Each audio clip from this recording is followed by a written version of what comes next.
Well, hi, everybody. Welcome to No Agenda, the show that has no jingles, no theme song, no commercials, and, well, actually, no talent and no agenda.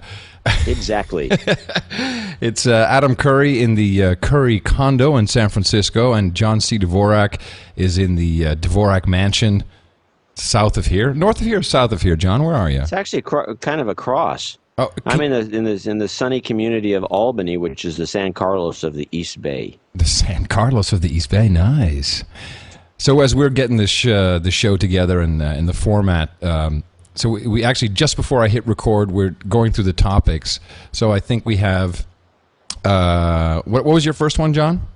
Well, the writer's strike is interesting to me, which is the Writers Guild of America, the guys who do all the TV stuff. Now, remember, I said a couple of weeks ago this was going to be a big deal. We had a conversation in the hallway about this, I think. Yeah, well, it's a big deal on one hand, but I think it's a huge blunder. Okay. I think it's a strategic blunder, and I'll explain why. And it doesn't surprise me that they make this mistake, because this is like the people that didn't get the the distribution over Napster. And I mean, it's just one of these things where new media impinges old media, and all the people that are involved in old media just don't understand how to deal with it. Okay, on the side of the writers, on the side of the television companies, or both? No, I think there is both, obviously. I mean, but I think in this case the writers are wrong, and here's what I'm thinking, is that if they'd wait. Right now, there's no metrics. I mean, essentially what they're doing is they're shooting themselves in the foot, because they're now. By the way, this has nothing to do with the fact that maybe they're getting screwed, or probably they're getting screwed on DVD sales. Right, because that seems to be one major point of contention. That's but all a no-brainer. Right, that's what they should be going out on. But when they start talking about new media and the internet, I think this is where they're making a mistake. I think you're right, and in some of the more in-depth reporting that I've been looking at, the discrepancy on the DVD stuff seems to be much, much larger than this unknown. Like anyone's fucking monetizing properly on this stuff yet. You want 0.3% of what? Zero? Exactly, and what they should be doing is just going after the DVD thing and focusing on it. But now they're focused on something that nobody even knows if anybody's making any money. They may actually be losing money in a big way. A lot of these, like NBC and some of these other guys who are going off and doing their own thing, and they don't know what they're doing. I mean, it's laughable. And the stuff's the works are being redistributed, but it's not like the DVD thing where there's actual sales. It's in many ways it's kind of a joke. And what the writers should have done is they should have just focused on the DVD and then waited until there was something going on the other side where they could bring something to the table and say, hey, look what's going on here. Here's how we're getting screwed. Right now they've got nothing. It's all vague. Yep. And so it's weakening their whole position. I think it's a complete blunder. And here's what the worst part about it. By doing this now, they may actually be making the networks pull back on their internet approach and on the new media stuff, which is going to benefit everybody in the long haul. But if they have to pull back and rethink how they're going to do it so they can find some other way to screw the writers, because they really haven't been screwing them on that yet, it's just a bad idea. And what you're going to end up with is a lot of the stuff's going to be written into contracts now in such a way that the writers are going to probably not do as well as they would have if they just waited to see where this whole new media thing was headed. So I think there's two things. One is the studios and or the TV companies. The only real way they're making lots of money is still on DVD. That's kind of like after you've got, if you're not lucky enough to get syndication, after 3 seasons, something can go into syndication. That's where you really start making some money. That's actually 5 seasons. You want 5 seasons now? For 5 seasons? Wow. Because that gives you 5 days a week for 1 year. Oh, yeah, you're right. 5 seasons.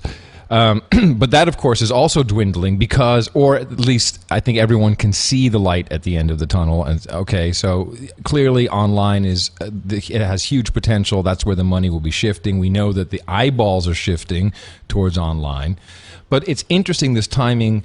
Although it was planned with their negotiation schedule, we're on the verge of the launch of Hulu, which I think when you can't go there and get last night's episode of whatever it was because there was no episode last night, I think it's going to be a lot less interesting than what the networks probably overvalue their back catalog, I guess, is what I'm saying.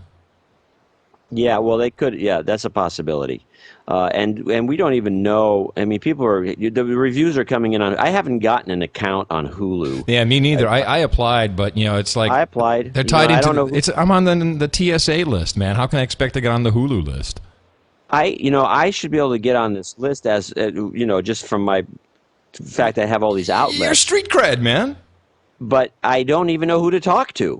Well, didn't you sign up? I just signed up. I signed up on the website, and I got the letter. Oh, you're on the waiting list, and you'll be on one day. It's like joining a Bohemian Club or something. It'll be 14 years later, I'll get in.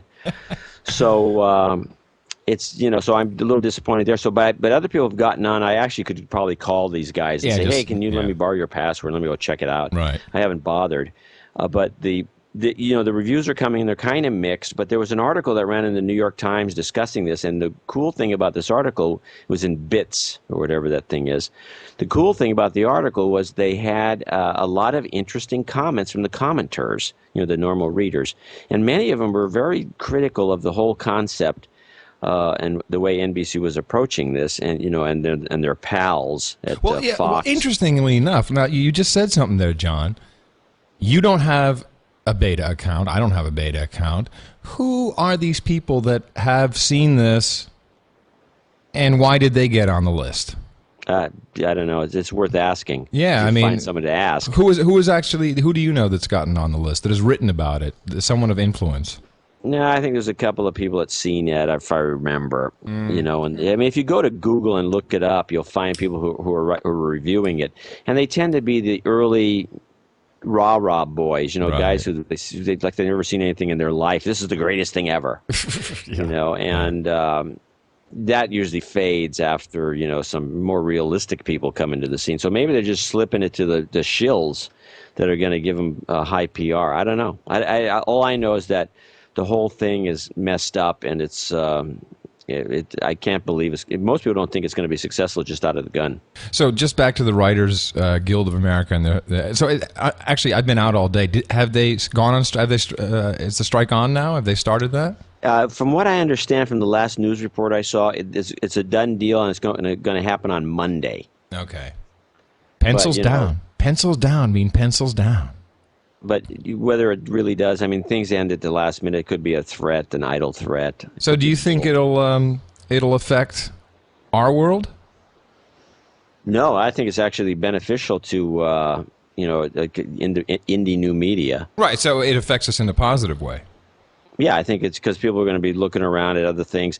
It's not going to really make much of a difference right off the bat because, the only people that are going to be immediately affected are the late night shows and the Daily Show with Jon Stewart. Right. Jon Stewart, half the time he's on vacation anyway. Let's face reality. But he actually has to. I mean, he's in WGA. Letterman's in WGA. They actually have to go on strike. Yeah, they'll have to go. Letterman will be out. Leno will be gone. And the Daily Show will be gone. Colbert. But those guys.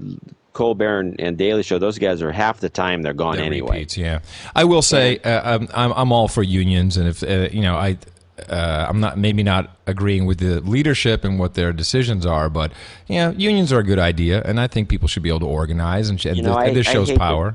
Well, just to one up you on this, I actually used to be a union organizer. So in fact, I organized a Teamster. I wish. I helped organize a union, and we got it underway and the whole thing. So I went through the whole process and got a lot of training. I know the whole, all the litany on both sides of the thing. And I'm a pro-union. I was in a number of unions when I was younger. When I was working, when I was going through college, and I worked during the summers. I joined different unions, and even when I was in high school, I was in various unions. Well, I joined AFTRA, and I got a SAG card, and really it was all about the insurance. Just having good health insurance. That's really what I cared about. Well, that's important. Mm-hmm. But anyway, the point is so I'm not anti-union by any means. I think they're good things. I think they're a little passé. I think they need to be rethought the way they work. But Union 2.0, the social network. Now you're talking. But it just seems to me that the leadership of a lot of unions is flaky. Yeah. And in this case, I think there weren't. It's not leadership. It's just kind of a knee-jerk kind of thing. This whole attacking new media before they even know how it's going to kind of unroll or roll out. They're unsure. So it's weird. Perfect timing. 10 minutes in. That's what we should keep the topics to. Let's try that. I like it. So let's see. What's next? Blackwater? Well, you got the Blackwater topic. You're coming from the European perspective. What are they thinking over there when they see all this Blackwater stuff? Well, first of all, I don't think the Europeans are aware of Blackwater at all. Really? Oh, yeah, not at all. It's they don't. We did a round of press releases, and our PR agency in the UK went to all of the highbrow broadsheets with my Ron Paul interview. And just as an example of the lack of knowledge. And 40% did not know who the man was. And these were the political editors of, I don't want to say which publication, which ones specifically, but all the big ones, like, the Times, Sure. Guardian, Daily Mail, the real broadsheets. 40% didn't even know who he was. And then they said, well, he's just an isolationist, and he's not making any noise, so, has no traction. They were unaware of the amount of money, don't really understand the significance of it. I'd have to say that knowledge level of how our political system works is very, very low. And the story about Blackwater, it just gets drowned out. By the way, the United Kingdom has some crap of their own going on that also is in the news. It's not just about what's going on over here. But no, they have no knowledge of Blackwater. However, well, the reason I'm going to interrupt you here, because the reason that's interesting to me is because one of my bloggers on Dvorak Uncensored, Dvorak.org/blog, for anyone who doesn't know, who posted the Blackwater story, went on to a kind of a tirade, which I actually edited out because I thought it was over the top. But before I edited it, went on about, no wonder, talking about Blackwater, no wonder the Europeans and all these countries hate us because we're doing stuff like this. And now you're telling me they don't even know we're doing stuff like this, which makes the commentary ludicrous. Right. No. Also, here's my issue. And there's a great, I think it's the only interview that I've been able to find of Eric Prince. This is the guy who, the CEO and founder of Blackwater. Yeah, the head guy. Well, by the way, he was on a lot of while you were in London, he was on a lot of TV. Yeah, but this is a 1 hour Charlie Rose interview. Did you see that one? Okay. No, I didn't see it. So, when Charlie Rose really, and Rose was fucking great as always. He just really calmly just sticks the knife in. And I got to say, first of all, the guy is from Dutch descent, which is kind of interesting. Just Makes sense. To me personally, he was spotless the way he went through this. A couple of things that are interesting. First of all, what he's claiming, at least, is that what Blackwater really does is they train. So they also train Army and Navy and Air Force and Marines. They're just a training facility, an outsource essentially. They train people. And then they hand them over. They are actually under military command. That's the way he made it sound. And I watched it back a couple of times. Like, okay, so they're not operating completely in a vacuum there. But it's okay. Besides the fact that he's part of the war industrial complex, there's really no difference between a service that he's providing. Or companies that are making fighter jets and ships and catering. I mean, there are more commercial companies. I've come to understand, and I got to believe there are more commercial companies in Iraq, personnel headcount wise, than are military personnel. You just don't think of it that way, but all of the infrastructure, all of the support, that's coming from commercial companies, which of course is pumping money into the economy. There is a, generally speaking, at least the word here is that half the soldiers over there are contractors, Exactly. and half are military. Yeah. And some of the people are complaining about the fact that, and this is kind of weird, for example, the Army's not even especially in the green zone, supposedly, and I have friends in the green zone, I have to verify this, but I'm hearing that they have catering companies that are independent contractors doing the food for the Army. Dude, Burger King and fucking, not Domino's, Pizza Hut. I was in Basra on the base, and there's a fucking Burger King and a Pizza Hut. Did I just blow you away? Did you not come back on me there, John? No, I'm here. Okay. So the point is what happened to the the KP, the Army cook? I mean, why aren't they cooking for themselves? It just doesn't make any sense to me. Well, even worse, the guys who were there on $35,000, $40,000 a year, they're looking at these other guys and saying, "Fuck, this guy's making 100, 200 G's. Maybe these guys are highly paid. They're highly paid." And so they're like, that's what I should be worth. I mean, isn't that completely demoralizing? Well, I think that's the reason they're having trouble recruiting people, because people are saying, why should I go into the Army if I can get a job with Blackwater? I can make 10 times more money. Exactly. Well, and so I guess the revelation here is I don't think the American public even is aware of exactly this. The fact that we have more contractors over there than enlisted servicemen and women, about these discrepancies in pay. I mean, I think that's really the big eye opener, and people are going to start saying, "Wait a minute, this isn't right." Yeah, no, it's ridiculous, and I think the guy I know that's over there, who I email with every so often, he says they're making more money than God. Ugh. And he's like, driving a truck. So every single time you write off one of those checks to the IRS, that's literally what's being done with it. Actually, I was I paid my IRS bill on October 15th because I'm, one of those guys. But I'm in line at the post office with about 10 other guys, all my age, same kind of thing. And they're all standing there to get the postmark on the check or on the envelope. And we start chatting with each other, as fellow comrades. Yeah. And the guy said, I wonder how many, I got this big check. I wonder how many bullets it's going to buy. Oh, yeah, exactly. Yeah. Well, I think I bought a jet or two. Well, I probably only bought a Humvee, but it was more than I wanted to spend. As long as you got a Hummer out of the deal. I'm cool I wish. I could have been nice to have like a, they should have made. I would have rather bought a used Humvee, but So anyway, I guess my hope from all of this is that there's some kind of way. What I don't think is constructive, and this is what I'm seeing a lot of online, is people are attacking this guy. He's evil, and and here's his evil castle, and that's the wrong place to focus the energy. Look at the structure of this, how this is working. Literally, he's just an opportunist. Yeah. He's a smart guy. Yeah. I mean, I was telling people that instead of complaining about it, I said, gee, how do we get in on this deal? Well, there's really only two kinds of businesses I've never been interested in, and this is one of them, and the other one is pussy. There's lots of money I can make in sex business. I mean, that's easy. I'm not interested in being in that business. What do you mean, selling your body? Oh, I see what you mean. You mean being a pimp. No, would you know that the best online porn guys, it's all in Amsterdam. Yeah, there's a lot of it there, I have to say.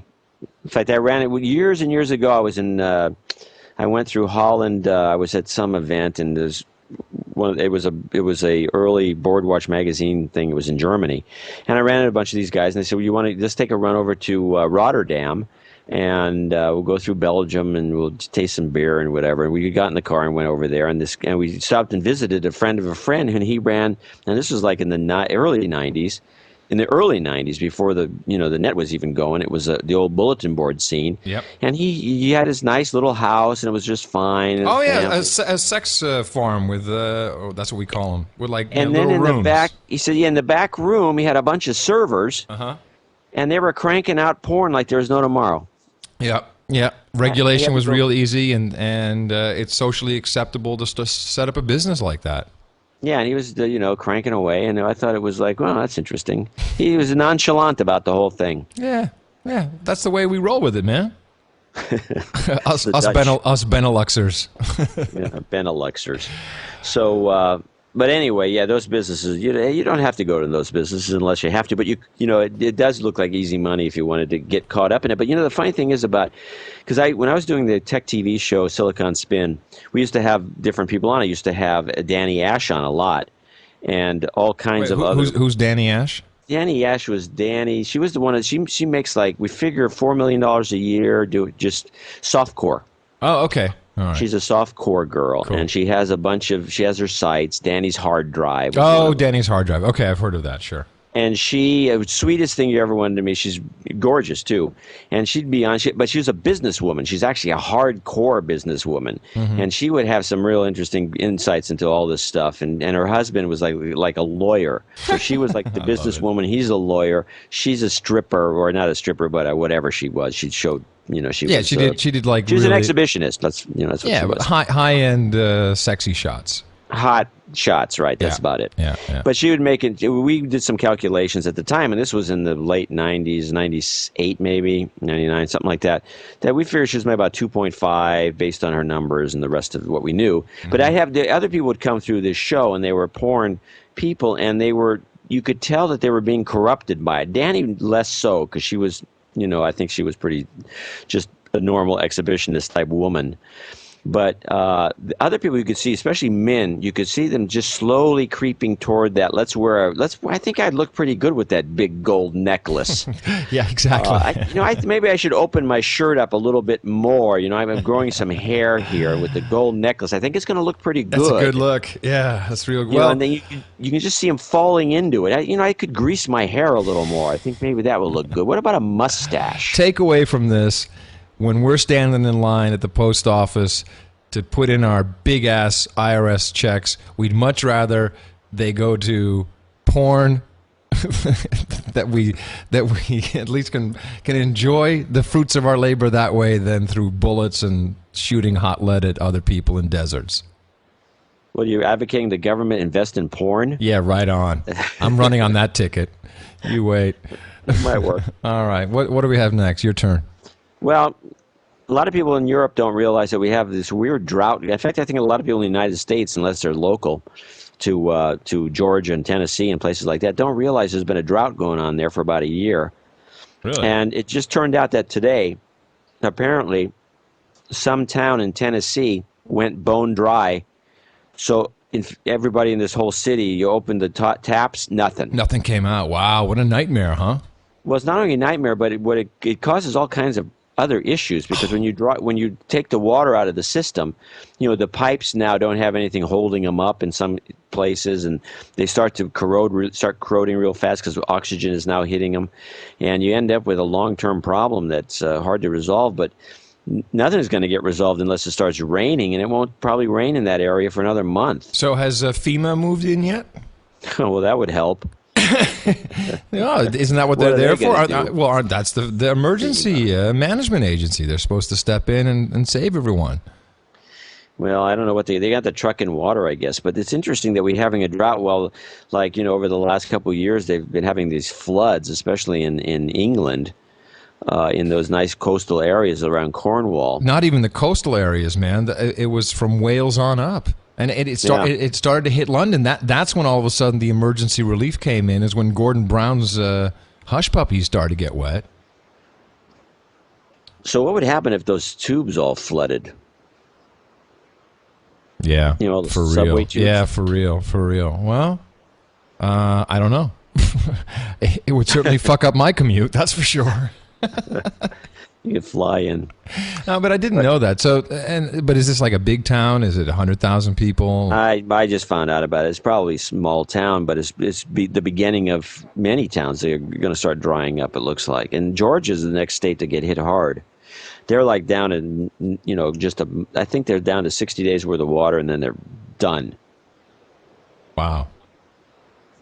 So all right. That's kind of interesting. And meanwhile, the glaciers are all melting. Why can't they use some of that water? And that's one I wanted to hit on. I think I read it on your blog, and then you talked to first. I heard it on Tech 5, and then I went to your weblog, and there was. I haven't actually fully blogged this yet. I know what you're going to say. Yeah, this is about this. You called it a mountain of plastic in the middle of the ocean, which it isn't. But I did find this fascinating. It's called, I think, was it Gyre? Is that what it's called? Gyre? Or a gear. I'm not sure how you pronounce it. Yeah, well, there was a link. One of your readers had posted a comment to a Google video. There was this little mini documentary about this team of volunteers that went to go check it out. And so this is like 3,000 miles, off the coast in the middle of the ocean. Yeah, why don't you explain to listeners out there what we're talking about? Okay, so a gyre is it's a natural phenomenon, and there's a couple of them. Basically, the way the currents flow, there's kind of like this big toilet bowl kind of motion, although, of course, there's no hole at the bottom that the water drains down into, but you do have an epicenter of this swirling water, and it just collects stuff. And what does it collect? Well, stuff that's floating.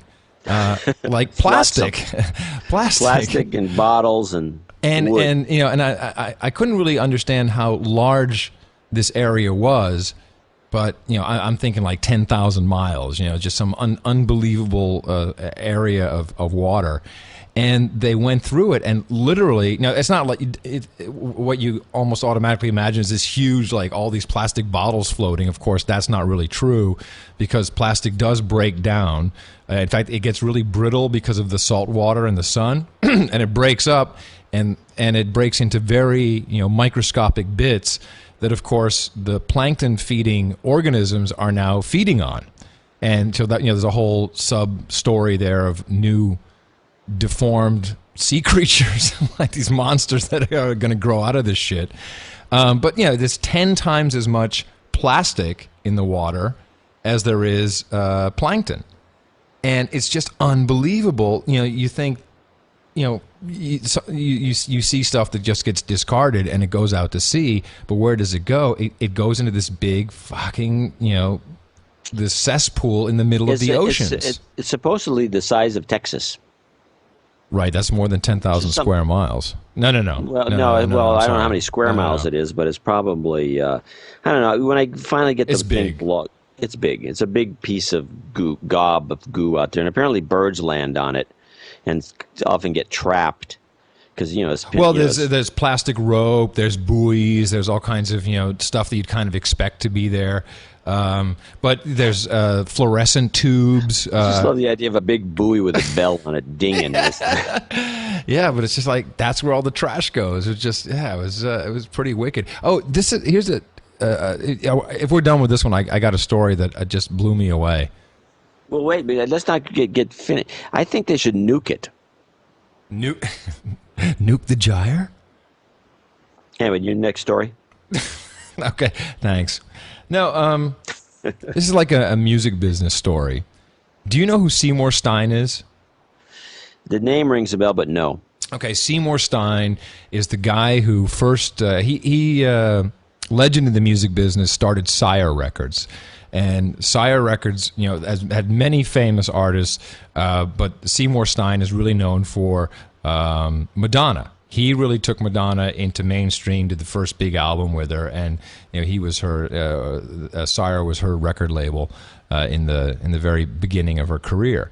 And Seymour Stein is a real, and I've hung out with him, back in the, like mid 80s in London, and just one of these really weird guys, typical music industry guys. Like he had a fish tank in his office with 50-pound notes at the bottom of this aquarium, and there were piranha swimming in the aquarium. It's like, you're welcome to go, grab the 50-pound note if you don't mind your hand getting eaten by a piranha. This is really one of these guys, right? Hilarious. And his ex-wife, Linda Stein, was also a legend in the music business. She was a manager, famously, of the Ramones. And she was the most abrasive woman you can imagine. I mean, she would yell, she would scream at people. She'd tell Joey Ramone, "Shut the fuck up." When they were touring in England, he was complaining about everything. He didn't like the food, and she just said, "Then get the fuck back to America, you fucking." These legendary, and it's funny because as far as I know, Seymour Stein was gay, if not at least bi, but it was really weird, these two, and of course they did break up eventually, so she was ex for a reason. So legendary woman, in fact, she had cancer, and she had been operated on cancer, and this is just one of those famous stories about her, so take it with a grain of salt. 4 hours after the operation, she was already on the phone yelling at someone who fucked something up. Yeah, just crazy. They found her bludgeoned to death in her apartment yesterday in New York on Fifth Avenue. Oh, really? Yeah. It wasn't in the news out here. Well, well, there you go. But it's one of the, you watch, the stories will come out, I'm sure, because, lots of artists dealt with her, so I'm sure people are going to be talking about this. You watch, it's going to be an interesting story. I'm sure that it'll... well, yeah, it sounds like something that's going to develop. That's interesting. And, it's like, who really were her enemies? Who would have wanted to do this? So the answer is fucking everybody. Everybody could have gone off on this woman at any time and bludgeoned her to death. Of course, she's kind of been out of the business for many years. So for this to happen now, it's just crazy. The sounds of your story. What's that? Well, it sounds like everybody was trying to kill her. So I don't know. It sounds like a crime that's unsolvable. Yeah. Maybe we should get Grisham on the scene. He'll take care of it.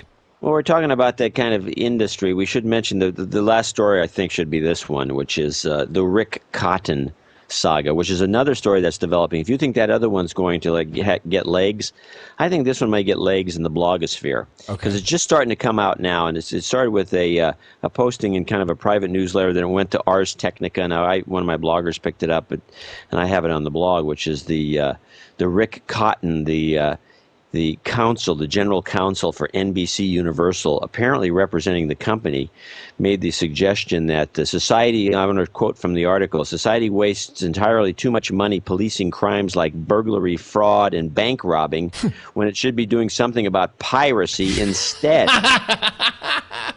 No way. And here's the great quote. Oh, he's gonna get slaughtered. Quote, our law enforcement resources are seriously misaligned, Cotton said. If you add up all the various kinds of property crimes in this country, everything from theft to fraud to burglary, bank robbing, all of it, it costs the country $16 billion a year. But intellectual property crime runs to hundreds of billions of dollars a year. Go figure. Is this guy clinically insane? Go figure.